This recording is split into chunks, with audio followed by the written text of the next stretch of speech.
Victor Frankenstein స్విట్జర్లాండ్లోని ఓ చిన్న గ్రామంలో చలికాలపు ఉదయం పూర్వీకుల కొండల మధ్య పొగమంచు కప్పిన సమయంలో పుట్టాడు.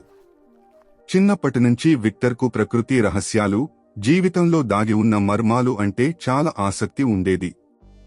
లైటు వెలుగులో పాత పుస్తకాలు చదవడం అతని అలవాటు. తనతోనే మెల్లగా జీవిత రహస్యాన్ని అన్వేషించగలిగితే ఎలా ఉంటుంది అని ఆలోచించేవాడు. శాస్త్రంతో, కొంత మాయాజాలంతో మృతులను తిరిగి బతికించాలనే కల అతనికి ఉండేది.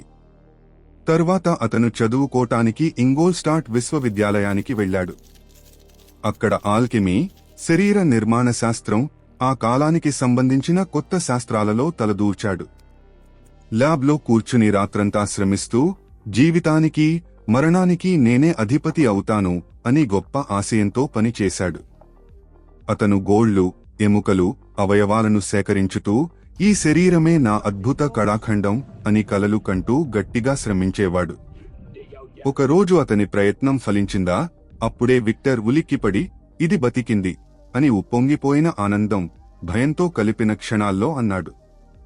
అతని సృష్టి, భయానక ఆకారంతో, అయోమయంగా చూస్తున్న కళ్లతో, మెల్లగా, నన్ను ఎందుకు తీసుకొచ్చావు ఈ లోకానికి అన్నట్టు అనిపించింది. ఆ తరువాత విక్టర్ తన తప్పులపై పశ్చాత్తాపంతో అన్నాడు, నేను సృష్టించాలనుకున్న దాన్ని నేనే నాశనం చేశాను. తన సృష్టి చీకటిలో అదృశ్యమవుతుంటే బాధతో చూశాడు.